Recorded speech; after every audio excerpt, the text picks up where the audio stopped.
is find the safest path in a grid. So you are given a 2D matrix grid of size n by n. Now you have where RC represents a cell containing a thief, an empty cell which is represented by a 0. Now you have to return the maximum safeness factor of all paths leading to n-1, which means the destination, which means over here. And what is a maximum safeness factor? The safeness factor of a path on the grid is defined as the minimum, the keyword over here is minimum, Manhattan distance from any cell in the path to any thief in the grid. So we will start by getting the Manhattan distance first. So the problem, it's divided into two separate areas. So firstly, we will use BFS from all thieves, and we will find how safe every cell is, and then use a maximum heap to find the safest possible path. So I'll use a multi-source BFS and a modified Dijkstra's approach. Now,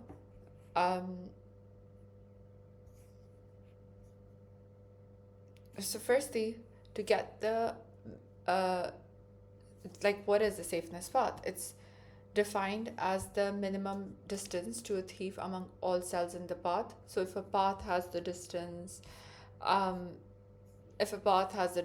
4, 5, 7, 6, 3, then your safeness path will be, safeness is 3, and the minimum of that all would be 3. So we want the path whose minimum is as large as possible. So it is often called as the maximum bottleneck path. Now, I'll start by explaining the code. So first, these pretty similar to what we have done for other questions. You get the length of the grid. So if this is the grid, then your length of the grid will be 3. And then you create this distance array of -1 times n for I in range. So except for the 0, it will pretty much look the same. And then we start with our BFS Q. So Q equals to DEC, which is a double-ended Q. Now over here, we do not start with 0, 0 as we have done for other BFS questions. We do not start from the starting node. Instead, this is a multi-source BFS. So we start BFS from every thief simultaneously, and that's why I've left it empty for now. And then I'll iterate through this grid. Why? So I can find the thieves. Those thieves will be the point I will start BFS from, because it's a multi-source BFS. So for R in range, for C in range, if the grid row and column, which means at the specific cell, if there is a 1, I will convert it to a 0, and I will append it to the queue. So which means it's a thief. I convert it to 0 and append it to a queue, so it will look like something like this. Assume if there was a thief over here, so I appended it to the queue and converted it to 0, appended. Then you have your directions. So directions are there to look for the neighbors, so up, down, right, left, while queue is non-empty. I pop from the queue, and then I look through the directions to find my neighbors. New row equals to current what I popped plus the direction. New column equals to the column value that I popped plus the direction. I check if it is within bound. So that is very important and standard for all other BFS problems as well. So I check it's within bounds. So first check, second check, and the third check is that make sure we have not visited the cell at all, which means it is already it is still -1. So this is not visited, so it's -1, we make sure. And then distance of this new row, new column is the original distance plus 1.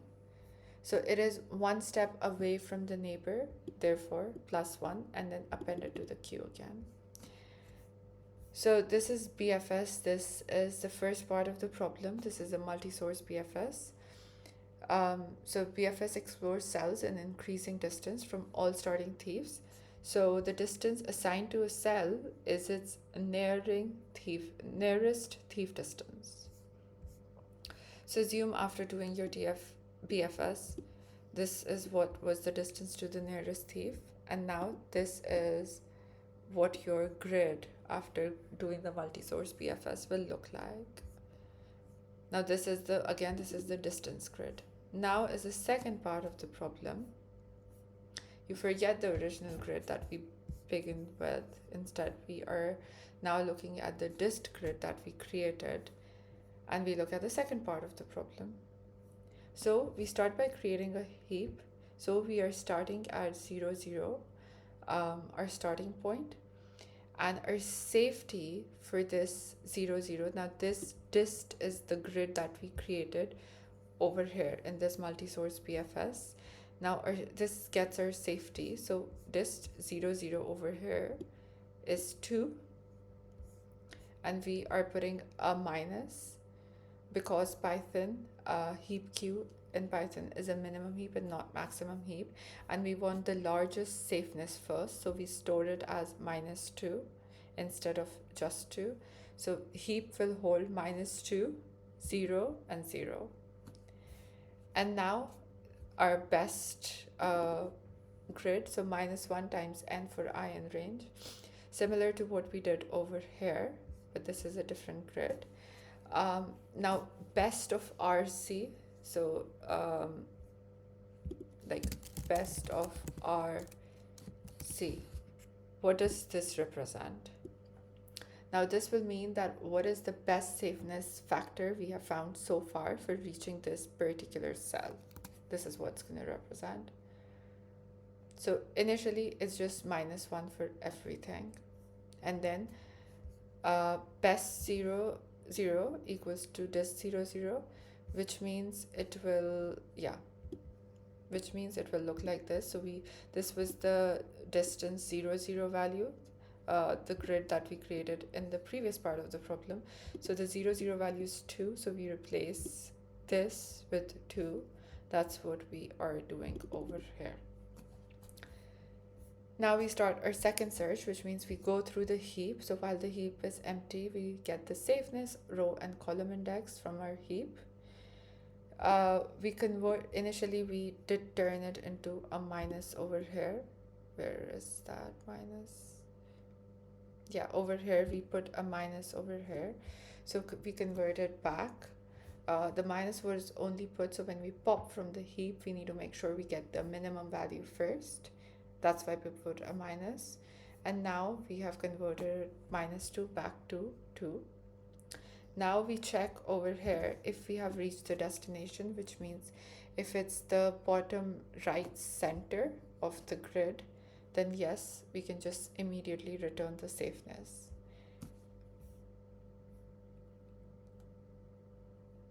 Now we are again looking at the directions. So this directions we did declare over here, so we don't have to initialize directions again. We simply can go through the directions. So for DRDC, new row, new column, we are now going to calculate the neighbor.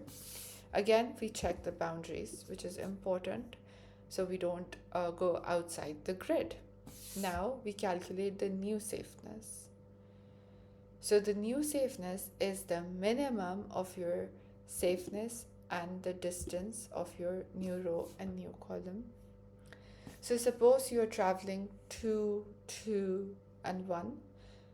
So this is what I mean. So if you're doing 2, 2, 1, if this is what you are traveling, and your current safeness is 2, then we move into a cell whose safety is 1. So our path is now 2 to 1. So the safety of this entire path is the minimum of 2 to 1, which means it's 1. This is the safety. Therefore, you're saying your new safeness is the minimum of your safeness. the safeness which you popped from your heap, so your current safeness, or in the distance array, your new row and new column safeness. So you get the minimum of that. So you're basically saying, if I take this cell, what is the worst value along my path? And also, you are looking at minimum and not maximum, because the path safeness is determined by its weakest cell. So let's just remove this. Now, if your new safeness, so your one calculated over here, is greater than your best in your best grid that you were making over here, and R, so new row, new column, this means that have we found a better path to this cell? So assume your best of 1 and 0 was 2. So this is your best grid. So if I say that your best of 1 0, which means 1, this value over here, 1 0, if assume this was 2, and the new safeness that you calculated over here was 3, then 3 is greater than 2, correct? So we found a better approach to reach this 1 0 over here, and therefore we will save this value. So in your best grid, we will save the value to be the new safeness that we found.